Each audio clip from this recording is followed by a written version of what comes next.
নিশ্চিতভাবেই আমরা বলতে পারি যে কিছু না কিছু ইন্ধন বাইরে থেকে এখানে আছে। সেনাবাহিনী এবং বিজিবি সদস্যদের উপরে আক্রমণ করা হয়েছে, সরাসরি মহিলারা আক্রমণ করেছেন। পার্বত্য চট্টগ্রামের সবচেয়ে বড় সমস্যা হলো পাহাড়ি এবং বাঙালিদের মধ্যে পারস্পরিক অবিশ্বাস এবং অনাস্থা। গত কয়েকদিন আগে যে ঘটনাটি ঘটেছে এটা কিন্তু পার্বত্য চট্টগ্রামের নতুন কোনো কিছু নয়।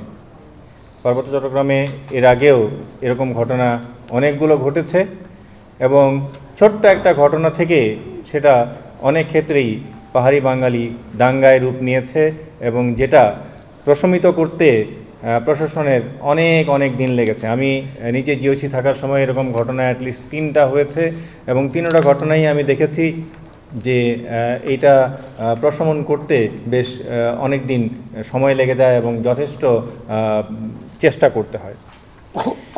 তবে কিছুদিন পর এই ঘটনা ঘটলেও এবারের ঘটনাটি ডেফিনেটলি অন্য একটা মূল্যায়ন করতেই হবে। যে আমরা জানি দেশের এই পরিবর্তিত পরিস্থিতিতে স্বার্থান্বেষী মহল বিভিন্ন ক্ষেত্রে বিভিন্নভাবে সরকারকে বিপদে ফেলার চেষ্টায় আছে এবং এরকম একটা চেষ্টা যে পার্বত্য চট্টগ্রামে হতে পারে এটা সহজেই অনুমিত ছিল।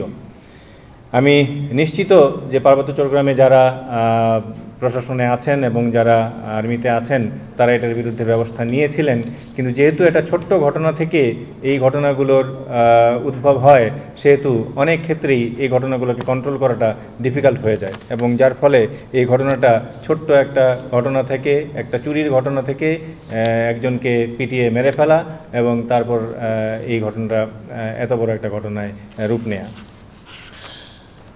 এটাতে নিশ্চিতভাবেই আমরা বলতে পারি যে কিছু না কিছু ইন্ধন বাইরে থেকে এখানে আছে এবং এই ছোট ঘটনাটাকে এত বড় ঘটনায় পরিণত করার ইন্ধন বাইরে থেকে ডেফিনেটলি আছে এবং আমি মনে করি যে এটা বাইরের কোনো ইন্ধন ছাড়া হয়নি। যাই হোক, আমি সোজাসুজি বর্তমান পরিস্থিতিকে উত্তরণের জন্য আমার সুপারিশে চলে যাচ্ছি। আমি যেটা মনে করি যে অনতিবিলম্বে যেটা করা প্রয়োজন, 2 বা 3টা আমি সুপারিশ করছি। 1 নম্বর হচ্ছে যে ঘটনাগুলো ঘটেছে তার প্রত্যেকটির তদন্ত করে অপরাধীদের বিচারের আওতায় আনা। চোর সন্দেহে কাউকে পিটিয়ে মেরে ফেলার অধিকার যেমন কারো নেই, তেমনি মিছিলে অংশ নিয়ে যার মিছিলে অংশ নেওয়ার জন্য তাকে প্রহার করে হত্যার অধিকারও কারো নেই। আমরা ইতিমধ্যে বিভিন্ন সোশ্যাল মিডিয়ায় এবং অন্যান্য মিডিয়ায় আমরা দেখেছি যে সেনাবাহিনী এবং বিজিবি সদস্যদের উপরে আক্রমণ করা হয়েছে, সরাসরি মহিলারা আক্রমণ করেছেন। এই আক্রমণ করার অধিকারও কাউকে দেওয়া হয়নি। সুতরাং প্রত্যেকটি ঘটনাকে, যেহেতু আমাদের প্রত্যেকটার ভিডিও এভিডেন্স আছে, এই ঘটনাগুলোকে শক্তভাবে পর্যালোচনা করতে হবে এবং প্রত্যেকটি ঘটনার তদন্ত করে এটার যদি ব্যবস্থা না নেওয়া হয় তাহলে কিন্তু আবারও এই ঘটনা ঘটার লোকজন দুঃসাহস দেখাবে। পরের পয়েন্টটা হচ্ছে পাহাড়ি এবং বাঙালিদের মধ্যে আস্থা এবং পরস্পরের মধ্যে বিশ্বাস স্থাপনের জন্য আমাদেরকে সর্বান্তকরণে যতগুলো প্রয়োজনীয় ব্যবস্থা করা দরকার সেটা করতে হবে। আপনারা দেখেছেন যে 3 জনের বড় একটা আমাদের 3 জন উপদেষ্টা এবং বাকিদের বড় একটা দল গিয়েছিল রাঙামাটিতে এবং খাগড়াছড়িতে এবং তাদের ভিজিটের পরে কিন্তু পরিস্থিতি অনেকটাই শান্ত হয়ে এসছে। তো এরকম গণসংযোগ শুধু 1-2 করলে হবে না, এরকম গণসংযোগ প্রত্যেকটা জেলা, উপজেলা, ইউনিয়ন এমনকি গ্রাম পর্যায়ে সমঝোতা বৈঠকগুলো করতে হবে, যেখানে সবচেয়ে বেশি সম্পৃক্ততা করতে হবে স্থানীয় নেতৃবৃন্দের, পাহাড়ি এবং বাঙালি। প্রত্যেকটা জায়গায় যদি এই সমঝোতা মিটিংগুলো করা যায় তাহলে কিন্তু মানুষের মধ্যে আস্থা ফিরে আসবে এবং মানুষের মধ্যে পরস্পরের প্রতি বিশ্বাসটা ফিরে আসবে এবং সেটা ফেরত আসলেই পাহাড়ি এবং বাঙালি, সাধারণ মানুষ কিন্তু পাহাড়ি বাঙালিদের মধ্যে কোনো ঝামেলা নেই। মানুষ ব্যবসা করছে, কৃষিকাজ করছে, দৈনন্দিন জীবন চালাচ্ছে এবং খাচ্ছে, পরস্পর মানুষ একজন আরেকজনের সঙ্গে ভালোভাবেই আছে। কিন্তু যখনই এই স্বার্থান্বেষী মহল কোনো একটা জায়গায় কোনো ইন্ধন দেয়, সেই ইন্ধনের ফলেই এই ঘটনাগুলো ঘটতে থাকে। সুতরাং নেতৃবৃন্দকে, স্থানীয় নেতৃবৃন্দকে এবং সাধারণ মানুষকে সম্পৃক্ত করে যদি আমরা এই সমঝোতা মিটিংগুলো বা সমাবেশগুলো করি, তাহলে কিন্তু এটা খুব সহজেই করা সম্ভব। তৃতীয় যেই অনতিবিলম্বে করণীয় সেটা হচ্ছে আমাদের সংবাদ মাধ্যমকে অত্যন্ত দায়িত্বশীল খবর প্রচার করতে হবে। সংবাদ মাধ্যমের যে কোনো একটা দায়িত্বহীন প্রচারের জন্য যে কোনো একটা ঘটনা খুব বাজে দিকে মন নিতে পারে, এবং সেটা যাতে কোনো মতেই বাজে দিকে মন না নেয় সেটার ব্যাপারে আমাদের অত্যন্ত সংবেদনশীল থাকতে হবে। এবং মিডিয়া, প্রিন্ট মিডিয়া এবং ইলেকট্রনিক মিডিয়া ভাইদের প্রতি অনুরোধ, তারা যেন যে কোনো খবর পার্বত্য চট্টগ্রামের বিষয়ে প্রচারের আগে সেটা ভালোভাবে পরখ করে নেন, এবং পরখ করে নেওয়ার পরে কোন খবরটার কি প্রতিক্রিয়া হতে পারে সেটা ভেবেই যেন খবরগুলো প্রচার করেন। এটা ছিল আমার অনতিবিলম্বে করণীয় 3টা সুপারিশ। এরপরে আমি এখন আরও কয়েকটা সুপারিশে যাব, যেগুলো দীর্ঘমেয়াদী এবং দীর্ঘমেয়াদে সরকারের এটা দেখা উচিত। প্রথমটাই হচ্ছে ভূমি সমস্যার সমাধান। ভূমি জটিলতা পার্বত্য অঞ্চলের একটি অতি পুরনো, স্পর্শকাতর এবং অমীমাংসিত ইস্যু, যা আমাদের সাম্প্রদায়িক সংঘাতের মূল অনুঘটক। পার্বত্য চট্টগ্রামের বসবাসকারী জনসাধারণের মধ্যে অসন্তোষ দূর করে শান্তিপূর্ণ সহবস্থান নিশ্চিত করার জন্য এই সমস্যার সমাধান আশু প্রয়োজন। আঞ্চলিক পরিষদ সরকারের শান্তি চুক্তি হয়েছে তৎকালীন পিসিজেএসএস-এর সাথে, এবং পরবর্তীকালে 1998 সালে আঞ্চলিক পরিষদ গঠিত হয়।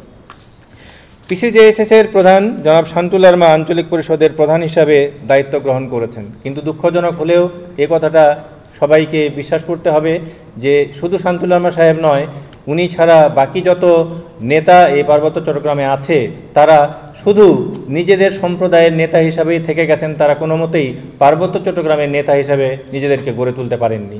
আমি জনাব শান্তু লারমা সাহেবের সঙ্গে অন্তত 10টা মিটিং করেছি, এবং প্রত্যেকটা মিটিং 2 থেকে 3 ঘন্টা স্থায়ী হতো ওনার সঙ্গে মিটিংগুলো। প্রত্যেকটাতেই ওনাকে একই কথা বলেছি যে আপনি নিজেকে শুধু আপনার সম্প্রদায়ের নেতা হিসাবে রাখলে হবে না, আপনাকে কিন্তু পার্বত্য চট্টগ্রামের নেতা হয়ে উঠতে হবে। যদি না পারেন তাহলে কিন্তু আপনি সফল হবেন না, এবং ঘটনাটা কিন্তু এখন পর্যন্ত তাই। তিনি হতে পারেননি, এবং যার ফলে উনি কিন্তু ওই জায়গাটা ধরে রেখেছেন। হতেও পারেননি, জায়গাটা ধরে রেখেছেন। আমার একান্ত অনুরোধ, এই জায়গাটা ধরে না রেখে পার্বত্য চট্টগ্রাম আঞ্চলিক পরিষদ নির্বাচনের মাধ্যমে হওয়ার কথা, এবং এটা নির্বাচনের মাধ্যমেই নতুন করে হওয়া উচিত, এবং এই নেতৃত্ব ওনাদের ছেড়ে দিয়ে নতুন জায়গায় নতুনদের হাতে ছেড়ে দেওয়া উচিত। আঞ্চলিক দলসমূহের বিরোধ। পার্বত্য চট্টগ্রামের সমস্যা বলেছি আগেই যে বিবিধ। একদিকে যেমন পাহাড়ি বাঙালি সমস্যা আছে, অন্যদিকে তেমনি পাহাড়িদের মধ্যে চরম বিভেদ আছে। পার্বত্য চট্টগ্রামের আঞ্চলিক দল 4টি, এবং 4টির সঙ্গে একটার আরেকটার মারাত্মক টাইপের বিরোধ, এবং এইখানে যত কিলিং হয় তার মধ্যে বেশিরভাগ কিলিংই হয় কিন্তু এই ভিতরের যে গণ্ডগোল, সেজন্যই। এই উদ্দেশ্য হচ্ছে কি, 4টা দলের উদ্দেশ্য হচ্ছে চাঁদা তোলা, অন্য কোনো উদ্দেশ্য কিন্তু নেই। কারো উদ্দেশ্যই কিন্তু জনগণের ভালো করা নয়, প্রত্যেকটার উদ্দেশ্য হচ্ছে চাঁদা তোলা, এবং চাঁদা তুলে নিজেদের ভবিষ্যৎ গড়ে তোলা। এই চাঁদা তোলাটা যেভাবে হোক বন্ধ করতে হবে। এটা আইন শৃঙ্খলা বাহিনীর পক্ষে সম্ভব নয়, কারণ হচ্ছে চাঁদা এখন কিন্তু আর হাতে হাতে দেওয়া হয় না, চাঁদা এখন সব ইলেকট্রনিক্যালি দেওয়া হচ্ছে। তো যতক্ষণ পর্যন্ত জনগণকে বোঝানো না যাবে যে চাঁদা দেওয়াটা তাদের দরকার নেই, চাঁদা দেওয়া ছাড়াও তাদের নিরাপত্তা রক্ষা করা সম্ভব, ততক্ষণ পর্যন্ত এই চাঁদাটা বন্ধ হবে না, এবং মানুষকে এই চাঁদা দেওয়া বন্ধ করার জন্য উদ্বুদ্ধ করতে হবে। শেষ আর 2টো পয়েন্ট। একটা হচ্ছে ডিসপ্যারিটি উইদিন দি ট্রাইবস। আমাদের যে 13টা ট্রাইব আছে এদের মধ্যে কিন্তু ডিসপ্যারিটি অনেক। আমাদের চাকমা ট্রাইবের শিক্ষার পার্সেন্টেজ হচ্ছে 70-এর উপরে, 72। কিছুদিন আগে আমি যখন জিওসি ছিলাম তখনও ছিল 72, এবং এখন হয়তো এটা বেড়েছে। আবার বাকি ট্রাইবগুলো যারা আছে তাদের শিক্ষা তো অনেক কম। ইভেন বাঙালি যারা আছে, বাঙালিদের শিক্ষার রেট কিন্তু হচ্ছে মাত্র 24, অনলি 24। তো এই সবাইকে আমাদেরকে ওই পর্যায়ে তুলে আনতে হবে। লাস্ট পয়েন্ট সেটা হচ্ছে সবশেষ আমি বলবো যে পার্বত্য শান্তি চুক্তি হয়েছে 1997 সালে, আজ থেকে প্রায় 27 বছর পূর্বে। চুক্তির সরকারি তথ্য অনুযায়ী চুক্তির 72টা ক্লজের মধ্যে 48টা অলরেডি পরিপূরক করা হয়েছে, পূরণ করা হয়েছে। 15টা আংশিক করা হয়েছে এবং বাকি 9টা হয়নি। এই যে বাকি 9টা হয়নি তার কিন্তু বিবিধ কারণ আছে। কারণ হচ্ছে এই শান্তি চুক্তির মধ্যে কিছু ক্লজ আছে যেই ক্লজগুলা সরাসরিভাবে আমাদের যে সংবিধান চালু যে সংবিধান আছে তার সঙ্গে সাংঘর্ষিক, এবং এটার জন্য কিন্তু হাইকোর্ট এবং সুপ্রিম কোর্টে আমাদের কেস আছে এবং এই কেসগুলোর এখনও কোনো সমাধান হয়নি। তো আমার মনে হয় যে এখন টাইম এসছে, 27 বছর আমরা পার করে ফেলেছি, এই শান্তি চুক্তিটাকেও রিভিউ করার জন্য আমাদের সময় এসছে।